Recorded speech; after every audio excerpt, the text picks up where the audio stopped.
Hello, ദിവ്യല്ലേ? അതെ ദിവ്യാണ് sir.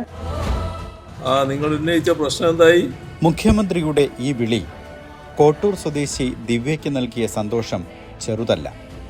വനമേഖലയിൽ താമസിക്കുന്ന ഒരു ജനതയുടെ ആവശ്യത്തിന് മുഖ്യമന്ത്രിയും സർക്കാരും നൽകിയ സന്തോഷം ദിവ്യയും മറച്ചുവെച്ചില്ല. പ്രശ്നം ഇപ്പൊ എല്ലാം പരിഹരിച്ചിട്ടുണ്ട്.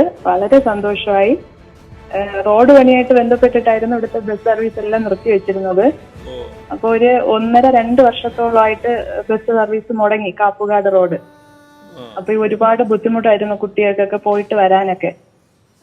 കോട്ടൂര് ബസ് ഇറങ്ങിയിട്ട് ഒരുപാട് ദൂരം നടക്കണം കാപ്പുകാട് എത്താൻ വേണ്ടി. അപ്പൊ ഈ രാത്രിയൊക്കെ ആകുമ്പോഴത്തേക്ക്, പ്രത്യേകിച്ച് പെൺകുട്ടികളാണ് സാർ, അപ്പൊ നമ്മൾ വീട്ടിൽ ഇരിക്കുന്നവർക്കൊക്കെ ഭയങ്കര ഒരു ടെൻഷനായിരുന്നു അവരെത്തുന്നത് വരെ.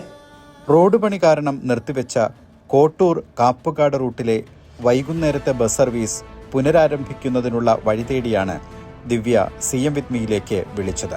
കാട്ടുപാതയിലൂടെ യാത്ര ചെയ്ത് സ്കൂളിൽ പോകുന്ന കുട്ടികൾ ഉൾപ്പെടെയുള്ളവരുടെ യാതന ദിവ്യ സർക്കാരിന്റെ ശ്രദ്ധയിൽപ്പെടുത്തിയിരുന്നു. കാട്ടാക്കട ഡിപ്പോ അല്ലേ? കോട്ടൂർ കാപ്പുകാട് ഭാഗത്തേക്ക് ഒരു ബസ് ഉണ്ടായിരുന്നു. വൈകുന്നേരങ്ങളിൽ ആ കാപ്പുകാട് ഭാഗത്തേക്കുള്ള ബസ് ഇപ്പം പോകുന്നില്ല എന്നൊരു പരാതി കിട്ടിയിട്ടുണ്ട്.